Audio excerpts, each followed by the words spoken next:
Assalamu alaikum everyone, welcome to my YouTube channel. Hope you all are doing well. As in the previous videos, we have covered the theories of an evolutionary theorist named Ibn Khaldun.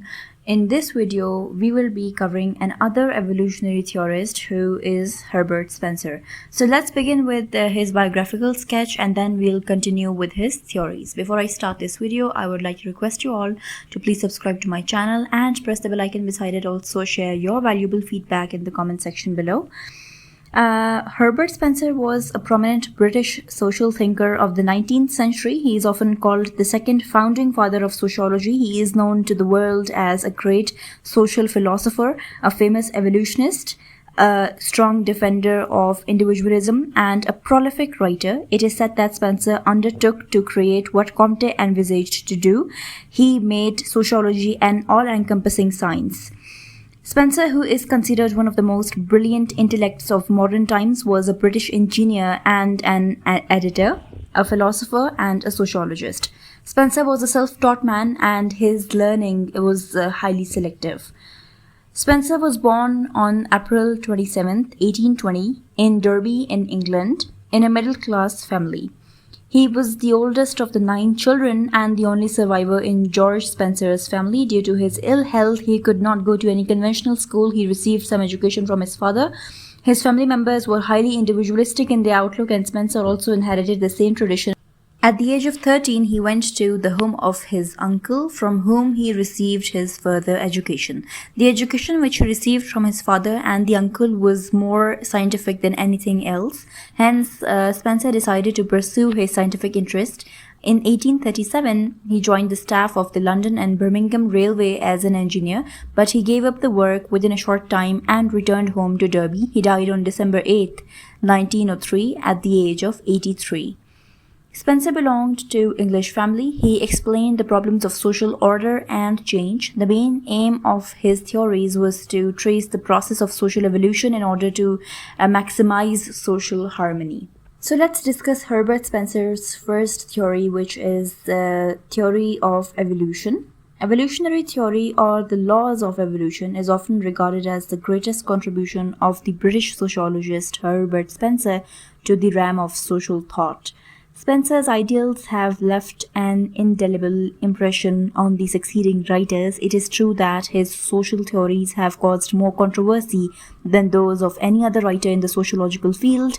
The controversies that his ideas created, of course, will not obscure the important role that he had played in enriching the field of social thought. Evolution was one of the most exciting ideas of the 19th century. Its most influential sponsor was the naturalist Charles Darwin. Darwin developed the concept of evolution in his Origin of Species, 1859. He saw social evolution as a set of stages through which all the societies moved from simple to complex and from the homogeneous to the heterogeneous. The term evolution comes from the Latin word evolvere, which means to develop or to unfold. It closely corresponds to the Sanskrit word vikas. Evolution literally means gradual unfolding or unrolling. It indicates changes from within and not from without. It is spontaneous but not automatic. It must take place on its own accord. It implies continuous change that takes place especially in some structure. The concept applies more precisely to the internal growth of an organism. The term evolution is borrowed from biological science to sociology, whereas the term organic evolution is used to denote the evolution of organism. The expression social evolution is used to explain the evolution of human society. Here, the term implies the evolution of man's social relations. It was hoped that the theory of social evolution would explain the origin and development of man. 2 of the main books written by Spencer, namely The Study of Sociology and The Principles of Sociology, provide us more details about his theory of social evolution. Just as the theory of organic evolution analyzes the birth, development, evolution, and finally death of the organism in the same manner, the theory of social evolution analyzes the genesis, development, evolution, and finally the decay of the society. Spencer was of the opinion that the evolutionary principle could be applied to the human society, for he treated human society as an organism. Both the organism and the society grow from simple to complex and from homogeneous to heterogeneous. As Abraham and Morgan have pointed out, Spencer's theory of evolution involves two essential but interrelated trends or strains of thought. One is the change from simplicity to complexity, or movement from simple society to various levels of compound societies, and number two, change from military society to industrial society. Change from simplicity to complexity, or movement from simple society to various levels of compound society, is discussed as Spencer repeatedly argued all phenomena in all fields proceed from simplicity to complexity. Societies also undergo evolutionary stages of development according to Spencer.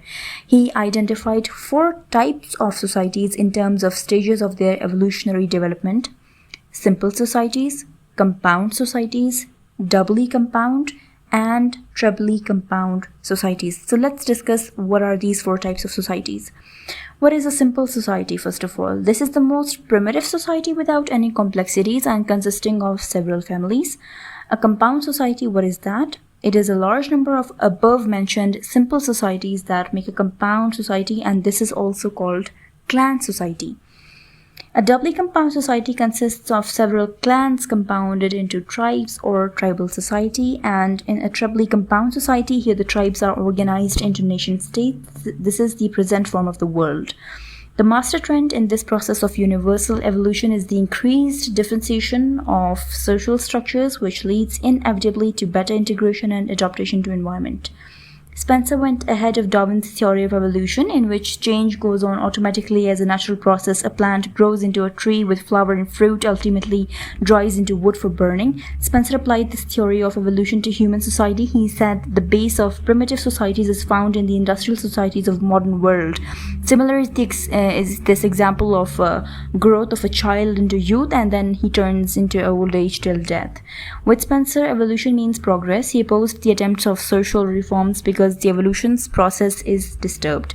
Evolution is a natural process of change. This theory of Spencer appears strange today in the age of progress. Many people still believe in society to be a harmonious system. The parts of such society help each other to general stability and survival. Many people believe that there is general tendency in societies that they move from simple to complex. According to Spencer, evolution is a universal process and it is a natural law.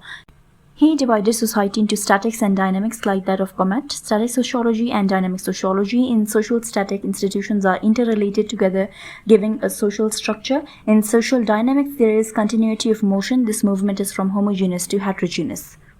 So the second trend in Spencer's theory of evolution is the change from militant society or military society to industrial society. Now, what is that? According to Spencer, evolution proceeds from military society to industrial society. The type of social structure depends on the relation of a society to other societies in its significant characteristics. Thus, while the military society is characterized by compulsory cooperation, industrial society is based on voluntary cooperation.